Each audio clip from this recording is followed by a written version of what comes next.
bandits who made off with a truck and a trailer hauling this. It's a $23 million car.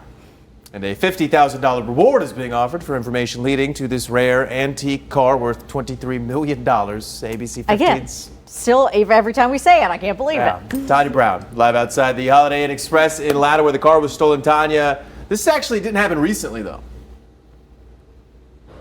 Connor, no, it didn't. The theft actually took place in July, but that reward money that you all were talking about was just announced this week. Now you are looking at pictures of the two-seat 1938 Alfa Romeo. The lead detective, Sara Albarri, she says that it was inside a trailer attached to what's called a dually truck.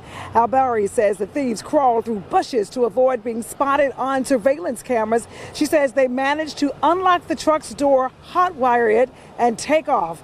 Albarri says it's believed that they jumped right on I-95 heading north. Now, some personal items inside that truck were found in a ditch behind a store in Lumberton. We all know that Lumberton is about maybe 45 minutes away from here. Now, police say they have had several incidents of dually trucks being stolen here in and around this area on I-95 where it meets Cattle Road over in Latta. But they say none of those dually trucks were hauling a $23 million rare antique car. The suspect is described as a balding black male with a beard. Investigators are searching for him, but one thing they're not short of, surveillance footage. A bizarre burglary at Leonard's Auto Mart on Smoky Park Highway. So this is where Spider-Man come up our building. He got on the tires, jumped up on the top of the carport. The family business targeted October 30th. Manager Lynn Crook walking us through how it happened. And that's his footprints, handprints, whatever. He's pulled himself up onto here. The suspect chipping away at the door with a screwdriver. All this is new.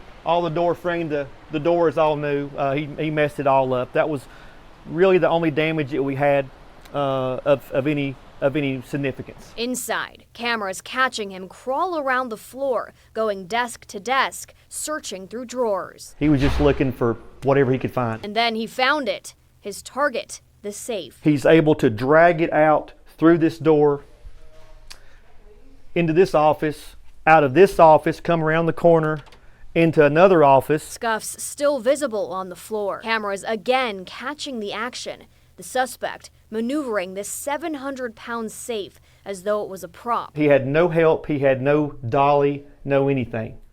But he got the 700-pound safe. A padlocked garage door preventing him from going further. He apparently worked up an appetite. He took quite a few chips, cookies, sodas, etc., and made himself at home, even to the point of going to the sink and kind of taking a bath. Wrapped now in a blanket, the suspect helps himself to some Leonard's Auto Mart t-shirts and hoodies. He didn't hurt anything, didn't hurt anybody, didn't steal anything of value, so to see him for those 4 hours is kind of comical. He eventually makes his exit with sunglasses, merchandise, and a full stomach.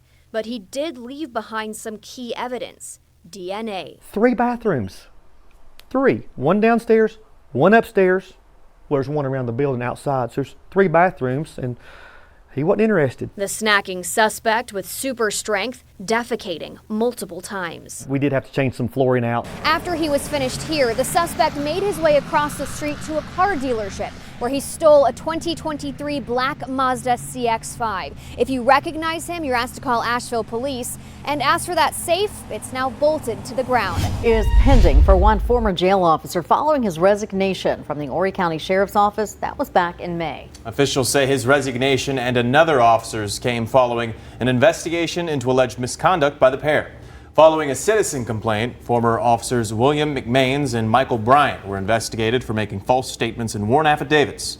The SC Criminal Justice Academy found the two did in fact provide, quote, misleading, incorrect, and false statements to an Horry County magistrate judge. Bryant had been at the J. Reuben Long Detention Center for more than a decade, according to public records. McMains has been there since spring 2015.